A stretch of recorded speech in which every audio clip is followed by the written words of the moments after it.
morning and welcome to episode 6 of Lowry at Home. We're on week 2, you guys. It is a beautiful day outside. Get outside and enjoy this weather. You know, March is throwing everything at us. We've had beautiful days. We've had rain. We've had thunderstorms. We've had snow. It really keeps us on our toes by always changing. One thing that does not change, however, is the need of our animals at Lowry to be fed. So even when we're closed, we need to be sending a staff in each day to feed those animals. Today is Mr. Brett's turn, so he is out there with our red-tailed hawk, and he's decided to sit down and share some information with all of you at home. So, with no further ado, take it away, Mr. Brett. Hello all my friends, it is I, Mr. Brett, right here at the LowryNC Center. Today I have brought with my good friend, the red-tailed hawk. Now, I should stop probably for a second. I say good friend, let's be clear. We're not hanging out on the weekend playing cards. We're not Facebook friends. I like him. I think he's amazing. I think he at least tolerates me fairly well. What he does like, of course, is that we give him food. Now, the red-tailed hawk. Last week we got to meet the barred owl. This week we're meeting the red-tailed hawk. Both of which birds, yes, and both birds that are what we would call raptors. Now, if you're going to be a raptor, 3 things have to happen. Number 1, sharp-hooked beak. If you kind of see that profile, and he's going to look at me, yes, I see your beak all the time. Sharp hooked beak that acts as a knife when they are eating. They don't have teeth. And so to be able to slice and pull that food apart, now you're like, whoa, wait, Mr. Brett, hold on. If you're saying he has a knife, where then is his fork? Well, you don't have to look far because he actually has 2 of them. His feet, which are right here on the glove, are a little more difficult to see, so I have a separate foot. No worries, this isn't anyone you knew. Sharp, big talons that are perfect for grabbing or seizing a hold of its food. All raptors have that, and the third defining characteristic that makes a raptor is amazing eyesight. Now, as a red-tailed hawk, and just as a raptor goes, this is one of the single, if not the single most common raptor we have, not only here in Minnesota, but all throughout the United States. And a couple reasons for that. 1, it has adapted very well to living in and around where people are. And number 2, it is not a picky eater. Now, some of you at home are like, wait, I've been called a picky eater. I know someone, I'm not going to mention any names, Mr. Kirk, who just says he's not picky, but selective. 6 in one, half dozen in another. Now, does that mean the red-tailed hawk is going to march through your pantry and steal macaroni and cheese and peanut butter crackers? No.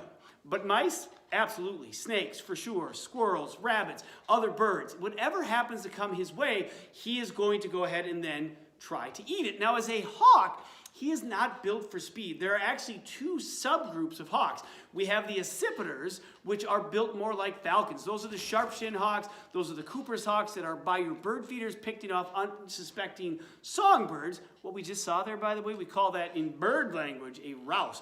Bird people have all sorts of just bizarre. His home is called a mew. When he goes to the bathroom, we call that a mute. When he cleans his beak, we say he feeks his beak. What you saw there was a rouse, and a rouse is something that I've been told means they're comfortable. That's good, because we're going to be here a little while.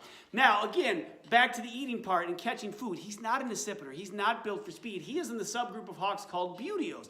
Buteos are more of the soaring, those big, broad wings, and he does have big, broad wings. We can get them out for you to see. They're great at catching those thermals, riding those hot pockets of air. Wait, not a hot pocket, just a hot air pocket. Different. But so yeah, he's not going to chase his food down. He's more so going to drop out of the sky. You will often see these animals high up on the light posts along the freeway or in a tree along the highway. And they're watching, they're looking, they're scanning the ditches every which way, looking for food. And when they see something, once they've dialed in, now it's go time. And they may come in from a long range out. And when they get there, again, out come those forks, those feet, those huge sharp talons. And then again, you look at how sharp those are. You imagine being a mouse and getting caught by that. No, let's be clear though. If you're a mouse, you're not even going to feel it. It's because of his crushing power in his feet. His cousin, the great horned owl, actually, let's back up for a second. Human beings, which is what we are. If you make a fist and go, oh, and you can squeeze even harder if you make louder noises and make weirder faces, like, oh, okay, stop, I don't want anyone to hurt themselves. As an adult human, you can squeeze about 50 pounds per square inch. You're like, I have no idea what pounds per square inch, Mr. Brett. Don't worry, just remember 50. Great horned owls, 500. pounds per square inch. Meaning when that foot comes down and those talons go in, that animal is basically imploding and dead even before it notices it's been caught. He's pretty similar size to a great horned owl. He's got feet that are very, very similar. So yeah, when it comes to then catching food, those feet are hugely important. Now, also as a red-tailed hawk, being the most common, great. Easy to spot too when they're in the air. Sure, a little bit of kind of brownish color, but the underside you'll notice a lot of white. My kids laugh at me all the time. I'll see a hawk soaring off somewhere like, oh, it's probably a red-tailed hawk. I'm like, Dad, how can you tell from this far away? Well, let's be real clear. It was a guess. Now, an educated guess, a good guess, but a guess nonetheless. Size-wise, color markings, if you see a large raptor soaring around here in Minnesota, there's a decent chance it's going to be a red-tailed hawk. You've heard me say he multiple times. With hawks, eagles, and even the owl you met last week, the boys and the girls, they look the same. There isn't any dimorphism, a difference in colors. With falcons, we get that. And at some point in time, we will probably, during our Lowry at Home segments, meet the Merlin too. But the hawks, eagles, and owls all look the same. For a red-tailed hawk, he's a little bit smaller. However, he's kind of in the middle. So it's a really strong chance he's a boy. Maybe he's a girl, but from a distance outside, you wouldn't know one way or the other. Now you see him standing here. His wings look great. He's moving around. Everything looks functional, and it is, except, you're like, well, wait, then why is he there, right? It's his left eye. When he was one, and I'll get to how we knew he was one in just a moment, he was found on the steps of Northrop Auditorium at the University of Minnesota. Only a couple blocks away from the Raptor Center, so well played on that part, Mr. Friend and Mr. Hawk. Was luckily picked up. So many of these birds get hit by cars, run into windows, aren't picked up, aren't brought into a place that has doctors that can care for them. When he got there, they realized quickly that that left eye, the pupil no longer dilated, and it wasn't functioning the way it was supposed to. After 3 different eye exams over a period of several weeks, it was deemed that his eye didn't work. So at that point, that binocular vision that you and I have, that how far away things are, we have predator eyes right up here in front. We can tell how far away things are. For him, that's crucial to catching his food. Without that, he's unable to hunt. So at age 1, he came to live with people. And you're like, again, Brett, you told us you were going to let us know how we knew he was just 1 year old. Here's the deal.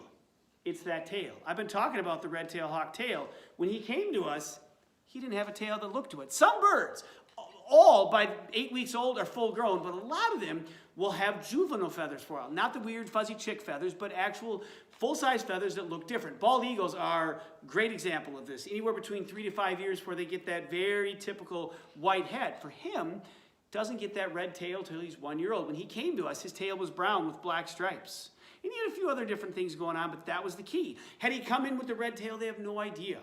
Being that he came in at 1, he's now 5.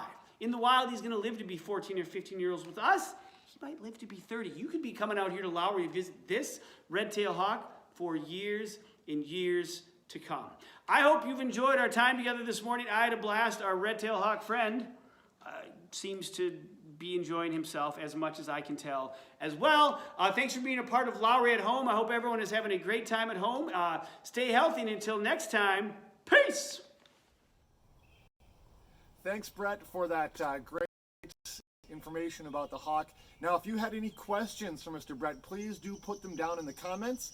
He will be answering your questions in another video this week, so it'll be really fun to get your questions asked. Please do leave those for us. Please also keep on sending us your photos. If you saw in the pre-show countdown, all those photos going by in the slideshow, those are photos that all of you sent in. And if you want to have your photo included in that, the address is right down in the bottom during the end notes for our show. That's the end of the show today. We'll see you back again tomorrow at 10 a.m. for another Lowry at Home. So from me, Mr. Kirk, and the rest of the staff at Lowry, we want to say thank you for tuning in, and we'll see you tomorrow.